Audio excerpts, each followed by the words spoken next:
Résume-moi l'avare de Molière. Acte 1. L'acte s'ouvre sur Harpagon, l'avare, qui cache son argent dans son jardin. Il apprend ensuite que son fils Cléante est amoureux de Marianée, la fille d'un noble, et qu'il veut se marier avec elle.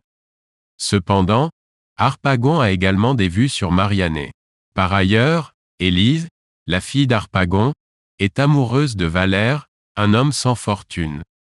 Harpagon annonce à ses enfants qu'il les mariera chacun avec la personne de son choix, sans se douter des problèmes que cela va causer.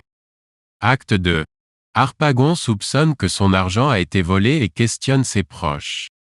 Il accuse notamment sa servante Frosine, mais elle parvient à le persuader qu'il est paranoïaque. De son côté, Cléante demande à Valère de séduire Marianée pour la détourner de son père. Valère refuse d'abord, mais finit par accepter. Acte 3. Harpagon décide de se marier avec Marianée pour garder son argent dans la famille. Cependant, il apprend que Valère est également amoureux d'elle. Il propose alors à Valère de l'épouser à la place de sa fille Élise. Cette dernière est horrifiée, mais Valère accepte pour être près de Marianée. Cléante et Élise décident de trouver un moyen d'empêcher ce mariage. Acte 4. Cléante a besoin d'argent pour séduire Marianée. Il tente d'emprunter à son père, mais celui-ci refuse.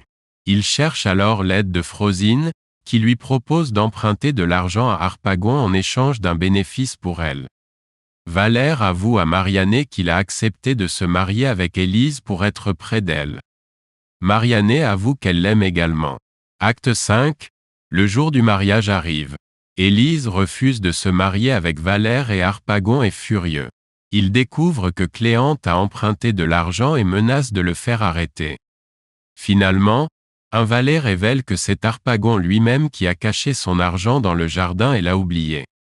Harpagon est dévasté. Cléante épouse Marianée, Élise épouse Valère et Harpagon se retrouve seul.